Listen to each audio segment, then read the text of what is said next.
멀리 있던 너희가 그리스도 예수 안에서 그리스도의 피로 가까워졌느니라. 그는 우리의 화평이신지라 둘로 하나를 만드사 원수된 것 곧 중간에 막힌 담을 자기 육체로 허시고 법조문으로 된 계명의 율법을 폐하셨으니 이는 이 둘로 자기 안에서 한 세 사람을 지어 화평하게 하시고 또 십자가로 이 둘을 한 몸으로 하나님과 화목하게 하려 하심이라. 원수된 것을 십자가로 소멸하시고 또 오셔서 먼 데 있는 너희에게 평안을 전하시고 가까운 데 있는 자들에게 평안을 전하셨으니 이는 그로 말미암아 우리 둘이 한 성령 안에서 아버지께 나아감을 얻게 하려 하심이라. 그러므로 이제부터 너희는 외인도 아니요 나그네도 아니요 오직 성도들과 동일한 시민이요 하나님의 권속이라. 너희는 사도들과 선지자들의 터 위에 세우심을 입은 자라. 그리스도 예수께서 친히 모퉁이 돌이 되셨느니라. 그의 안에서 건물마다 서로 연결하여 주 안에서 성전이 되어가고 너희도 성령 안에서 하나님이 거하실 처소가 되기 위하여 그리스도 예수 안에서 함께 지어져 가느니라. 아멘. 오늘도 하나님의 은혜가 여러분의 삶 가운데 가득하기를 바랍니다. 여러분들을 통해서 하나님의 능력이 세상으로 흘러가는 축복의 통로가 되기를 주님의 이름으로 축복합니다. 여러분, 사람 한 사람이 친구를 만든다면 몇 명 정도 사귈 수 있을까요? 한 사람이 최대한으로 친구를 만든다면 몇 명 정도 만들 수 있을까요? 대부분 그 10명 안에 친구들이 있을 것이라 생각을 합니다. 그러나 사람이 최대한으로 밝은 성격을 가지고 최대한으로 사귐을 중요하게 여기는 그러한 사람일지라도 150명을 넘지는 못한다고 합니다. 그래서 그것을 최대치라 그렇게 이야기를 하고요. 이 150명을 덤바 넘버라고 이야기를 합니다. 이것은 옥스퍼드 인류학자인 덤바라는 사람이 연구에서 이게 발표한 발표 내용이기도 합니다. 이렇게 해서 사람들이 최대한으로 사귄다고 하면 150명을 넘지 못한다. 그러면서 사람들이 노후가 되어서 어른이 되고 노인이 되어서도 많은 친구들이 있는 사람들과 친구들이 없는 사람들과의 차이는 굉장히 많다고 합니다. 친구가 많은 사람은 뇌 기능이 활발하게 활동을 하기 때문에 점점 더 이렇게 뇌 기능이 활발하게 활동을 해서 크게 어려움을 당하지 않지만은 친구가 없는 사람들은 뇌 기능이 점점 축소되어진다고 합니다. 그래서 우울증에 걸리기도 하고 여러 가지 질병에 노출되기도 하고 심지어는 육체적인 질병까지도 일어나고 있다라고 합니다. 그래서 노후가 되었을 때도 친구가 없는 사람들이 질병에 걸릴 암이라든지 이러한 것에 걸릴 확률이 훨씬 더 높다라고 이야기합니다. 그러니까 다양한 친구들을 사귀고 다양한 사람들을 만나고 그렇게 할 때에 훨씬 더 사람들이 건강하게 살아갈 수 있다라는 것입니다. 그렇다면 친구를 만드는 조건은 무엇일까? 사람들이 친구를 만드는 조건이 있는데 그것은 바로 먼 데 있는 것보다는 가까이 있는 사람들을 친구로 만드는 경향이 많다라고 합니다. 그래서 거리가 멀어지면 사람들은 마음에서 멀어지게 되고 그러면은 서로 간에 친구 관계가 유지되기가 어렵다라는 거죠. 또한 유사성이라고 합니다. 그래서 나와 비슷한 사람들, 비슷한 관계에 있는 사람들을 선호한다라고 하죠. 그리고 친구를 만들기 위해서는 보상 관계가 있을 때에 훨씬 더 친구 관계가 쉽게 맺어진다고 합니다. 그래서 내가 무엇을 준다든지 나눈다든지 함께 서로가 주고받는 관계가 이루어졌을 때 친구가 되는 경향이 많다라고 합니다. 또 한편으로는 외모가 친구의 조건 중에 하나이기도 하다라고 합니다. 그래서 나와 비슷한 성향의, 나와 비슷한 외모를 가진 사람들을 친구로 만드는 경향이 많다, 서로 어울리는 경향이 많다라고 합니다. 왜 이 이야기를 하느냐면, 사람들은 은연중에 자기도 모르게 우월주의라는 이러한 생각들을 가지고 있다라는 것입니다. 내가 저 사람보다 낫다, 내가 저 사람보다 위에 있다라는 생각을 한다라는 거죠. 특별히 오늘 성경은 말씀을 기록되어져 있던 이때 이 시대는 유대인들의 우월주의가 굉장히 컸습니다. 그들은 하나님의 선민 사상으로 사로잡혀 있는 사람들이었습니다. 특히나 구약시대 때를, 구약의 말씀을 가지고 살아가는 사람들은 자기네들만이 하나님의 거룩한 백성이라고 생각하며, 다른 사람들은 다 저주받아 마땅한 그러한 이방인들이라고 생각했던 것입니다. 그런 가운데서 예수 그리스도를 통해서 구원받고 그 사람들의 마음의 벽을 허물지만은 완전히 허물어지지 않는 거예요. 그래서 교회 안에 이방인과 헬라인들이 함께, 이방인들과 유대인들이 함께 살아가지만은 여전히 그들 마음속에는 여전히 이방인들은 배척되어야 되는, 그래서 그들에게 늘 우리는 유대인들은 우리는 할례를 받은 사람이야, 하나님의 선택받은 사람이고 할례를 받은 사람들이야, 너희들과 달라라는 생각을 했다라는 것입니다. 과거 우리나라도 이게 들어왔을 때, 기독교가 들어왔을 때 그때 당시에는 양반과 상놈이라는 그러한 시대였지 않습니까? 그래서 엄연한 구분이 있었고, 그리고 남녀가 구분이 있어서 예배를 드리지만은 중간에 통로가 있어가지고 남자 지역, 여자 지역을 나누었다라고 하죠. 그러다가 이 벽이 허물어지면서 서로가 함께 연합하여 예배하는 그러한 예배 공동체가 되었다라는 것입니다. 오늘 하나님께서 우리에게 이러한 모든 벽을 허물기 위해서 예수 그리스도를 보내셨다라고 말하고 있습니다. 오늘 사도 바울은 에베소 교회에 있는 사람들에게 이렇게 이야기하죠. 그러므로 생각하라. 우리가 과거를 생각하지 아니하면 감사하지 않는다라는 것입니다. 오늘 에베소 교회들이 생각해야 될 일이 무엇인가?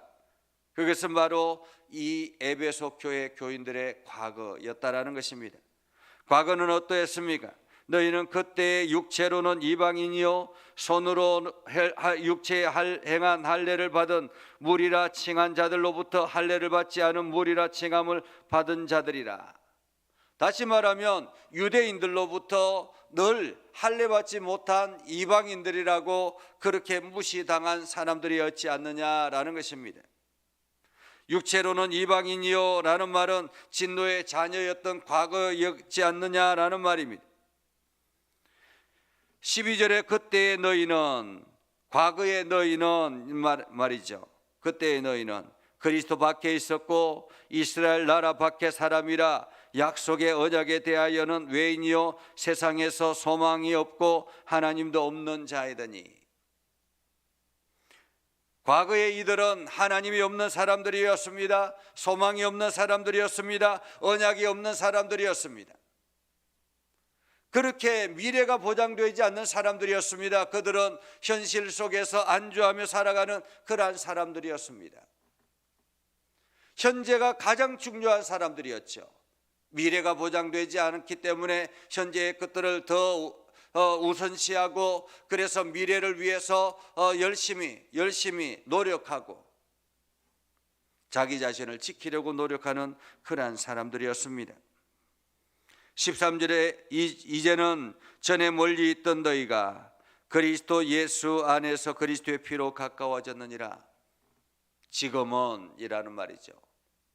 과거에는 하나님으로부터 멀어져 있는 사람들, 저주받아서 멸망해야 될 사람들, 그러한 사람들, 소망이 없는 사람들이었지만은 지금은 어떠하느냐? 지금은 그리스도 예수 안에서 그리스도의 피로 가까워졌느니라. 그래서 14절에 보면 이렇게 말합니다. 그는 우리의 화평이신지라. 여기서 그는 누구입니까? 예수 그리스도를 말합니다. 예수 그리스도는 누구입니까? 우리에게 화평이시라 라고 말합니다. 예수 그리스도는 우리에게 화평으로 오신 것입니다. 둘로 하나를 만드사 원수된 것 곧 중간에 막힌 담을 자기 육체로 허시고. 어떤 담입니까? 유대인과 이방인, 하나님의 백성과 하나님의 백성이 아닌 저주받은 백성들, 그 막힌 담을 헐었다라는 것입니다. 막힌 담을 헐기 위해서 예수 그리스도께서 오셨다라는 말이죠. 그때는 유대인들은 율법을 가지고 있는 사람들이었고, 이방인들은 율법이 없는 사람들이었습니다. 그런데 15절에 보면 법조문으로 된 계명의 율법을 폐하셨으니 이는 둘로 자기 안에서 한 세 사람을 지어 화평하게 하시고. 법조문으로 된 계명의 율법을 폐했다. 여기서 폐했다라는 말은 완전히 없앴다라는 의미보다는 완성했다라는 의미가 더 큽니다. 다시 말하면 율법은, 특별히 그 이전의 율법은 유대인들에게만 한정된 율법이었지만은 이제는 이것이 하나님 나라의 율법으로 완성되어서 누구에게나 다 주어지는 율법이 되었다라는 말입니다. 자기 안에서 한 세 사람을 지어 화평하게 하시고. 바로 그리스도 안에서 세 사람을 지어서 화평하게. 이제는 그리스도를 통과하는 사람들은 어떤 사람들입니까? 화평하게 하는 사람들이라는 거예요. 그리스도를 통과하는 사람들은. 그리스도를 통과하는 사람들은 화평하게 하는 사람들입니다. 그래서 십자가로 이 둘을 한 몸으로 하나님과 화목하게 하심이라. 먼저는 하나님과 화목하게 하는 사람이 됐다라는 말이죠. 과거에는 하나님과 원수된 사람들이었습니다. 하나님이 없는 사람들이었습니다. 하나님을 떠난 사람들이었습니다. 그런데 이제는 예수 그리스도를 통해서 하나님과 하나가 된 사람들이다. 화목한 사람들이다. 원수된 것을 십자가로 소멸하시고 또 오셔서 먼 데 있는 너희에게 평안을 전하게 하시고 가까운 데 있는 자들에게 평안을 전하게 하셨으니 이는 그로 말미암아 우리 둘이 한 성령 안에서 아버지께 나아감을 얻게 하려 하심이라 라고 말합니다. 그로 말미암아, 예수 그리스도로 말미암아 우리 둘이 한 성령 안에서, 너와 내가 한 성령 안에서, 다시 말하면 이방인과 유대인들이 한 성령 안에서 하나가 되게 하셨다라는 말입니다. 이제는 구분이 사라졌다라는 말이죠. 누구든지 아버지께로 나아가게 됐다라는 말입니다. 아주 마음씨 좋은 한 부자가 있었습니다. 그런데 이 집에는 아들이 하나가 있었는데 어느 날 이 아들을 데리고 고아원을 방문하다가 그만 사고를 당해서 아들을 잃어버렸습니다. 그 부자가 마음에 상심이 있었죠. 그렇지만은 또 한편으로는 이 고아원에 대한 마음이 더욱더 간절해서 고아원에 찾아가서 원장에게 이야기합니다. 내가 이 고아원에 있는 아이들 모두를 내 자녀로 맞이하고 싶습니다. 단 조건이 있습니다. 우리 집에 들어오려면 우리 집에서 살아가는 방식대로 살아야 합니다. 이것이 조건입니다 라고 이야기를 했습니다. 그래서 고아원에 있는 원장님은 그 아이들, 고아원에 자라는 아이들에게 이러한 이야기를 합니다. 이 부자 집에 들어가려면 이러한 그 부자의 습관, 그 집안의 예의 범절이라든지 그 집안에서 살아가는 방식을 따라야 합니다. 따라야 한다. 그러니 그 훈련을 해라. 거기에 조건에 맞는 아이들은 그 부잣집에 들어가서 아주 평화롭게 행복하게 살아갑니다. 그런데 그 이야기를 믿지 아니하고 계속 여전히 그냥 자기 마음대로 살아가는 아이들은 여전히 고아원에 살고 있다라고 생각해 보십시오. 그러나 시기가 어떠하든지 간에 그 고아원에 있는 아이들은 누구나가 언제든지 기회가 열려지게 된 것입니다. 그렇다면 그 고아원에 있는 아이들은 다 부자의 자녀가 된다라고 볼 수 있는 것 아니겠습니까? 부자의 자녀로 봐야 되는 것 아니겠습니까? 마찬가지로 하나님께서 이 땅에 있는 모든 영혼들, 모든 사람들을 구원하기 위해서 예수 그리스도를 보내주셨습니다. 그리고는 누구든지 하나님의 백성으로 받아들일 준비가 되어 있었습니다. 믿음의 결단을 하고 내가 예수 그리스도를 통과하겠습니다라고 이야기하면 누구든지 다 하나님의 백성이 되는 것입니다. 시기에 문제가 있지 누구든지 다 하나님의 백성의 조건을 가지고 있는 사람들이다라는 것입니다. 지금 이스라엘과 팔레스타인과의 전쟁이 한창입니다. 유대인들이 팔레스타인 지역에 엄청난 폭격을 가해서 지금 초토화되어 가고 있는 상황입니다. 물론 원인은 팔레스타인이 유대인을 공격했기 때문에 거기에 대해서 유대인들은 뺨을 맞으면 그 뺨을 다시 돌려주어야 되는 율법을 가지고 있기에 오히려 더 과감하게 더 과격하게 공격을 하고 있는 것입니다. 그러나 한편으로는 이스라엘의 성지순례를 가보면 이스라엘에서 팔레스타인 그 지역을 들어가려면 엄청난 장벽이 있습니다. 아예 밖에서 안을 볼 수 없고 안에서 밖을 볼 수 없는 커다란 장벽이 있습니다. 예를 든다면 이런 거예요. 우리나라에 여기 조금 지나가면 과천이 있고 안양이 있습니다. 그런데 안양에 있는 사람들, 이게 우리나라에 있는 정부에서 안양에 있는 사람들만 커다랗게 구분하기 위해서 아예 거기에 엄청난, 마치 우리가 공사를 할 때 장벽을 이렇게 막을 치잖아요. 그것처럼 아주 높게 그 쭉 막을 삥 둘러서 시 전체를 막을 둘러서 이렇게 쳐놓는 거예요. 그리고는 그 안에서 살아가는 사람들, 시민들에게 전기를 공급하고 물을 공급하는데 말을 듣지 않으면 전기를 끊고 물을 끊는 거예요. 그러니까 이 팔레스타인 지역에 있는 사람들은 바깥에 나가려면 그 출입 통로가 있는데 그 통로를 통과해야만이 바깥을 나올 수가 있는 거예요. 제대로 살아갈 수 있는 여건이 아닌 거죠. 팔레스타인 내에 살아가고 있는 사람들이 그러한 형편에 있는 사람들입니다. 만약에 유대인 사회에서 이스라엘이 그리스도를 만나고 그리스도 안에서 야 팔레스타인 너희들과 내가 하나가 되었다라는 생각을 가진다면, 하나님께서 그리스도를 이 땅에 보내셔서 너와 내가 다른 것이 아니라 하나다라는 생각을 가진다면 그렇게 장막을 치겠습니까?